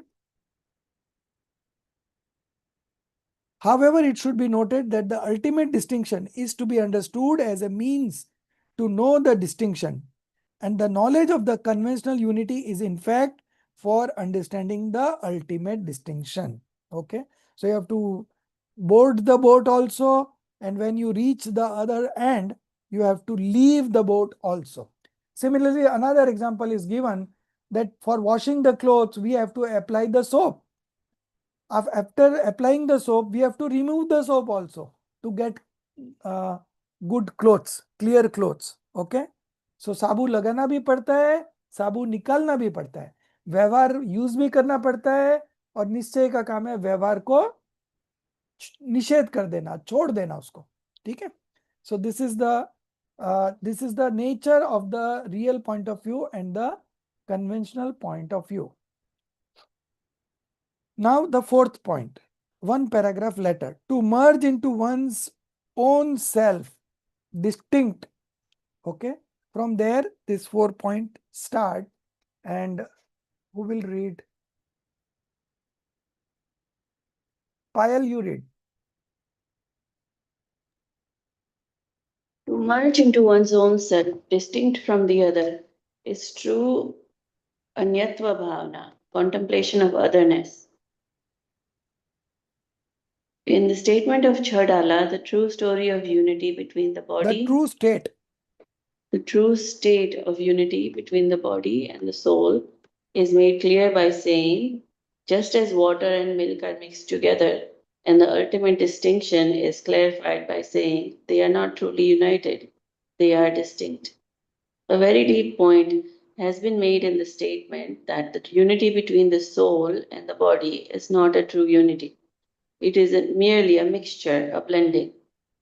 Just as in a gathering where different types of people, though different in all respects, come together and unite, but by their coming together, they do not become one. They remain distinct. Similarly, the soul and the body, though they have come together in all respects, do not become one, they remain distinct. Just as the gathering of individuals is called a mela, in reality, the individuality of each person within the group does not get merged or dissolved even a little, nor does it become fragmented. Each person remains indivisible in their essence.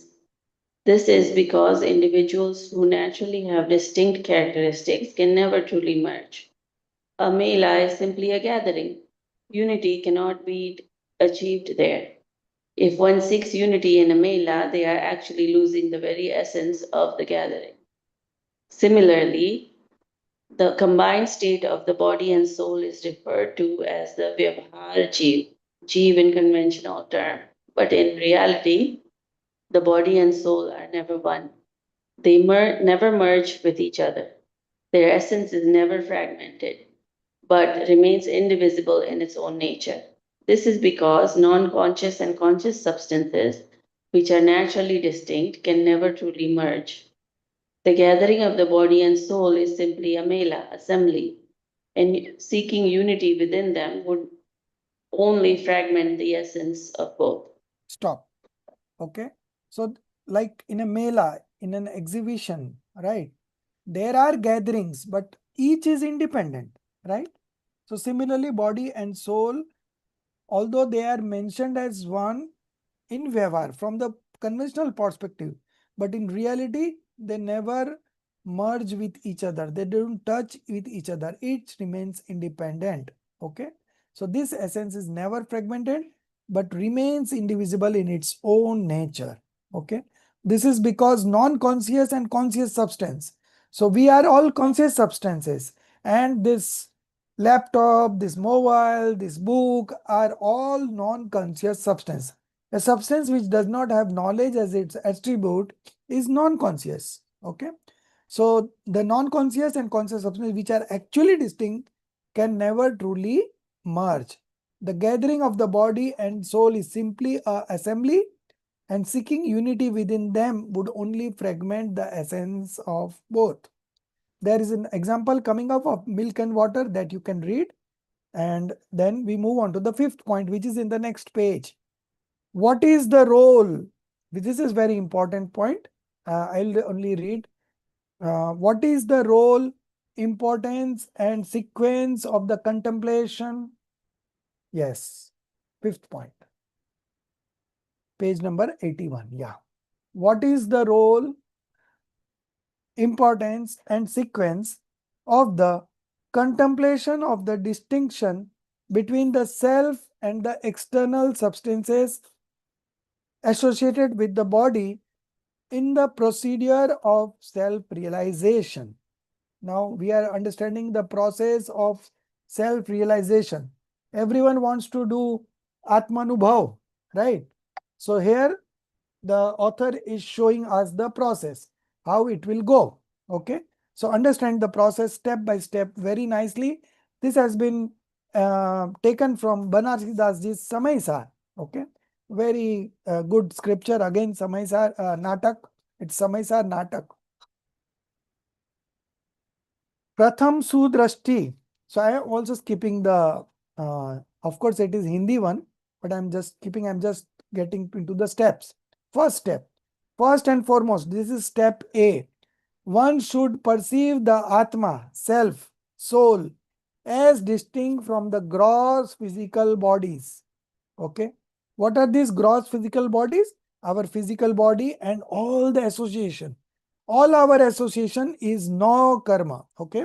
So from the gross physical bodies, including the audaric material and other sthul gross bodies. So all our associations you can consider as no karma. So the first category is no karma. Okay. And other sthul bodies with a subtle perceptive. Okay. Number B, then one should understand and acknowledge that it is also distinct from tejas, subtle, and karman, karmic bodies. Okay. So this is the second category. First one was no karma. Then second one is dravya karma. Then one should understand and acknowledge that it is also distinct from the tejas and karma body, karmic bodies. So we can include this as a dravya karma. Now the third one is the bhav karma, that is psychic karma. After this, one should perceive the distinction of the jeev from the moh, illusion, delusion, rag, attachment, dvesh, aversion, and other aupadik bhav. Now, what is this aupadik bhav? All those dispositions, okay, which have been manifested with the influence of karma as instrumental cause are called aupadik bhav. And other aupadik bhava, conditional states, condition of certain karmas, okay, arising from the emergence of the 8 actions, that is from the bhav karma. 8 actions means karma. 8 karmas, not actions. So you write down 8 karmas. So bhav karma is something that is being manifested due to the influence of 8 karmas. Okay. So we have 3 broad categories. First one is no karma, second is dravya karma, and the third is bhav karma. Okay. No karma is quasi karma. Dravya karma is material karma, and bhav karma is psychic karma. Okay. So three brackets. That is from the bhav karma. Psychic karma. You write down psychic karma. Then you put a dash, action related to thought and feeling. Okay, this is called psychic karma, bhav karma. Action related to thought and feeling. You can write down bhav karma dash action related to thought and feeling. Okay. Now, in this manner, after perceiving the Atma, self, as distinct from the actions of no karma, that is quasi karma, dravya karma, material karma, and bhav karma, psychic karma, or from attributes such as varna, color, quantities. So varna is a characteristics or a attribute of matter substance. And feelings like rag, attachment, and aversion. One should then recognize the Atma, the soul, as distinct from the transient mental modifications, the vikalpa. Roshni ji, I told you, no, vikalp se bhi bhed vigyan karna hai.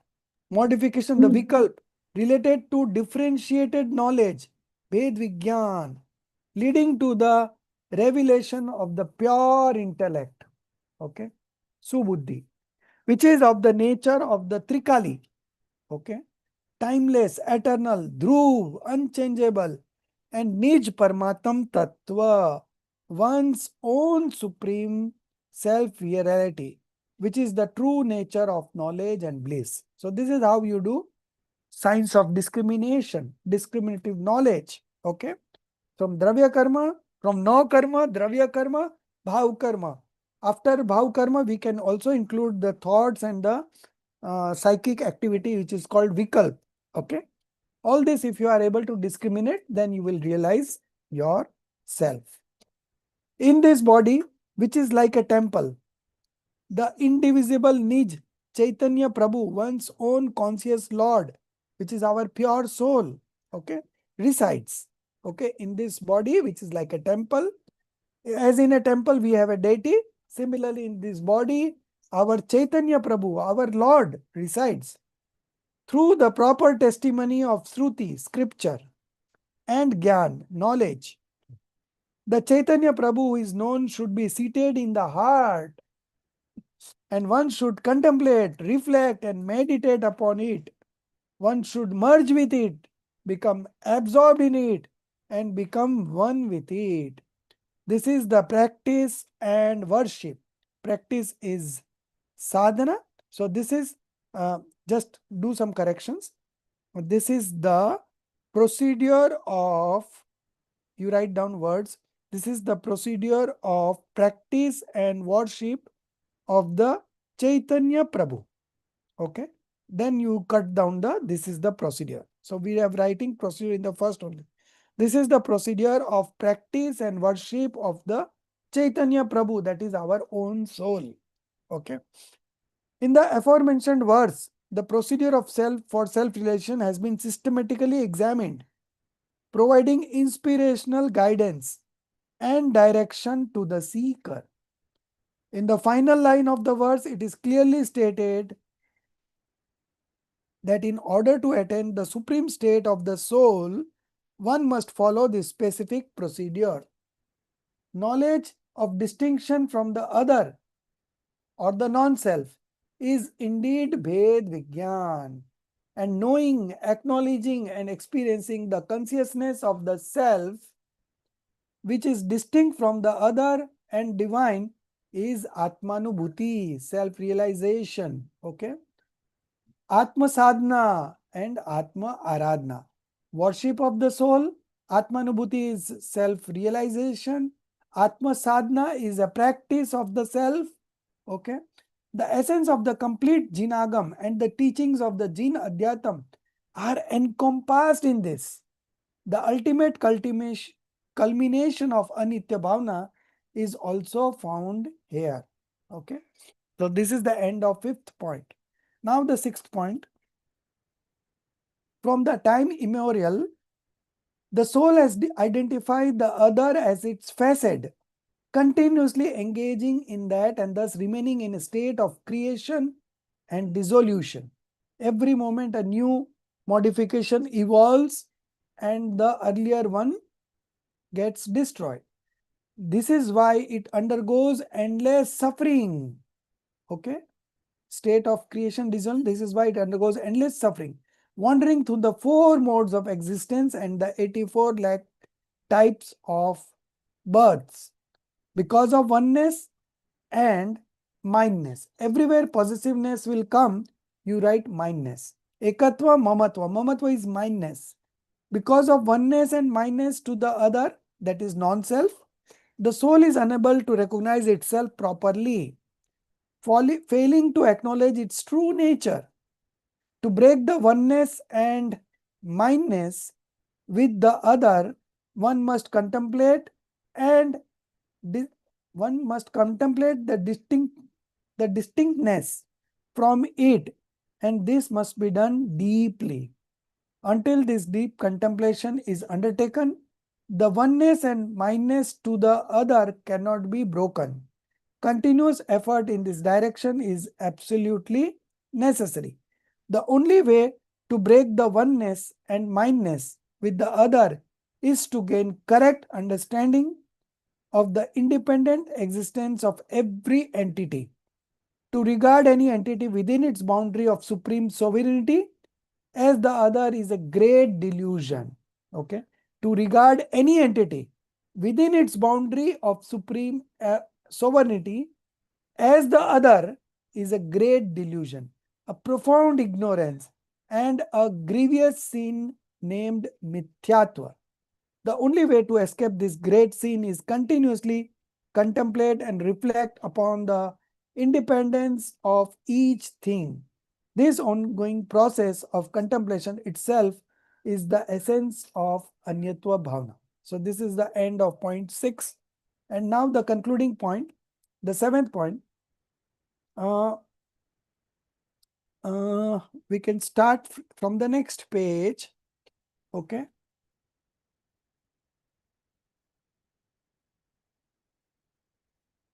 One minute. Huh? So we'll write, I will straightway start from there only where the point number 6 ends. In this context, the esteemed scholar Pandit Jaichandji Chabda guides us follows. Okay. So from here it begins and it continues till the end of the chapter. But we will read this anyway. We started late, so we have 5 minutes with us. So I'll just read it. Or Pratibha ji, your turn has not come. So you read. We have to just read it. You will understand. There is nothing extraordinary given here, but still I will summarize if I think. Okay. From in this context, Yes. in this context, the esteemed scholar Pandit Jaichandji Chabra guides us as follows. When the soul contemplates in this manner, each entity independently exists in its own essence, with no interference from another. As all entities are entirely distinct from one another, then no sense of possessiveness arises toward external objects. Associations are impermanent, devoid of refuge, and devoid of essence. They do not stay with us and are entirely distinct from us. This has been understood, well understood. Now, what should be done? Just thinking about this, just contemplating this, how long will it go on? And what will come of it?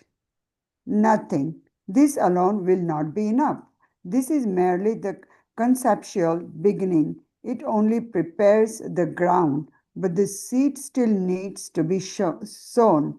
Without sowing the seed, even well-prepared soil will not yield any fruit. But remember, a seed fallen on stone does not sprout.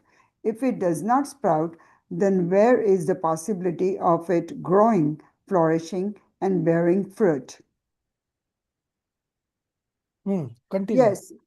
You want me to continue? Yeah. Yes. So after thoroughly knowing through contemplation and reflection the impermanence, lack of refuge, hollowness, detachment, and separateness of associations, one must internalize this knowledge, absorb it into their awareness, and securely preserve it. One must withdraw their attention from their associations and redirect it towards the eternal and supreme refuge, the essence, the one pure self-existent soul. One must remain engaged in it. Withdrawing even from the thoughts and reflections about this, one must simply continue to know the self solely and effortlessly, not even engaging in the thought of knowing, just allowing the knowing to happen naturally, not holding even the slightest tension of doership, simply allowing the knowing, and the knowing to flow naturally. Stop. Stop. So you see this paragraph is very, very important. Okay. Here all the 5 contemplations that we have done so far has been fully, I can say in one words, you have explained the everything and what we should do. And this is what we are also going to do in the coming contemplations also. Okay. So I'll just explain this paragraph and then you can read up to the end. This 7th number point ends here at with this sacred feeling, I take rest. That is the end of the chapter. With this sacred feeling, I take rest. You just mark it out so that I take rest. Yeah. So this is the end of the 7th point. I'll just explain this paragraph and then we will close. Okay. Yes. So after thoroughly knowing through contemplation and reflection, the impermanence, lack of refuge, hollowness, detachment, and separateness of association. Okay. One must internalize this knowledge, absorb it into their awareness. Now, what is this awareness? Labdhi Gyan. So, one is the active consciousness that remains always engaged in something or the other. And the other part is this awareness, Labdhi Gyan. So, one is Upyog, other is Labdhi Gyan. There are two divisions of Upyog. Upyog is active consciousness. Active consciousness means two attributes, knowledge and perception. So perception is general impression and knowledge, you are knowing it differently. Okay. So absorb into this awareness. So there are two divisions to this active consciousness. One is the active consciousness itself, which is the engaging part. Okay. Supposing a right believer is now engaged in sensual pleasure. So his active consciousness is now indulging in the sensual pleasures. But at the same time, his understanding that he has done previously, it has been saved. And the place where it has been saved is called Labdhi Gyan. Okay. It's part of sensory knowledge only, Labdhi Gyan. Okay. Labdhi Gyan. And Labdhi Gyan here, it means awareness. So you may be engaging in sensual pleasures now, right? But you are aware that there is no happiness in it. So then question might come up that why should we indulge in it first place? Because of weakness. Your belief has turned right, but the conduct develops over a period of time. Okay. So the conduct attribute develops over a period of time. So you are not able to engrossed in yourself. And because of that, you are indulging in sensual pleasures because of the weakness of your efforts. Okay. Because it's going to take time. You have to contemplate again and again. You have to practice discriminative knowledge, and then the conduct will follow. But your belief has turned right. So you know that there is no happiness in the sensual pleasures. Still, in the 4th stage and the 5th stage, you are not able to renounce these sensual pleasures, these activities. You have to anyway indulge in it compulsorily. Why? Because of weakness to remain engrossed in himself. Okay. This is a problem. Okay. But that is not a major problem because your belief has turned right. So maybe you are not able to engross in yourself right now, but that weakness will go away. You will become more stronger by practicing more discriminative knowledge. And as you become stronger, you will be able to remain absorbed in yourself. Okay. So the conduct will develop over a period of time. Okay. It could take 2-3 births also. No problem with that because your belief has turned right. Now you believe yourself to be a pure soul. Okay.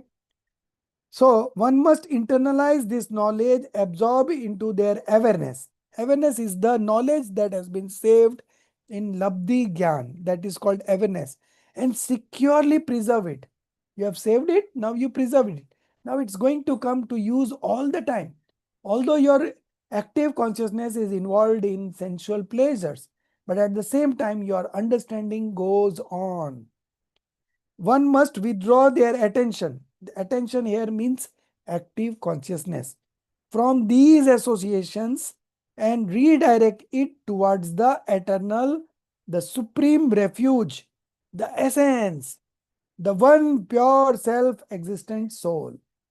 Okay, this is what we have to do as a next step. Okay, one must remain engaged in it, withdrawing even from the thoughts and reflections about this. One must simply continue to know the self solely and effortlessly, not even engaging in the thought of knowing. just allowing the knowing to happen naturally. Sahaj, sahaj, janna, janna, janna, janna. Not holding even the slightest tension of doership. Simply allowing the knowing and knowing to flow naturally. So this is our actual life, knowing. We are a knower and we know all the time. Okay. So this is our real identity. This is our real life. Okay. If you establish oneness with this, you are always good in all situations because your internal connections, it still continues. You are connected to the soul and the flow that has already started of eternal bliss, that is still continuing, and you are enjoying it every moment. Although from the outside you are indulging in sensual pleasures, but from the internally you are connected to the soul, and that's why the knowing flows naturally, knows naturally. Let this effortless transformation takes place for even a short while, just a little while. From this infinite inner energy will awaken. The ocean of bliss will surge forth, and waves of joy will rise within every region of the divine presence residing in the temple of the body. The body temple itself will resonate with these waves, becoming thrilled and illuminated with divine radiance. When all this transpires within you, only then will the sense of oneness and mindness towards the other dissolve. Dissolve. It will automatically dissolve. Only then will the contemplation of Anyata Bhavna be fruitful and meaningful. It will happen. It certainly will happen. There is no need for despair. Okay. One day, sooner or later, all of these will undoubtedly take place. If the inner inclination remains awakened, if discernment does not become dull, then one day or another, the cloud of oneness and mindness towards the other will surely disperse, and even the thread of attachment will break. Righteous effort undertaken in the right direction never goes in vain. Endowed with supreme mastery, distinct from the other, knowing, recognizing, and realizing one's own pure essence of Atma Tattva, immersing oneself in it, dwelling in it, and drinking the nectar of transcendental bliss, being absorbed in bliss. With this sacred feeling, I take rest. So although I don't want it to complete, but still I had to complete because the flow was so good that I thought, let me just read it out so that you understand.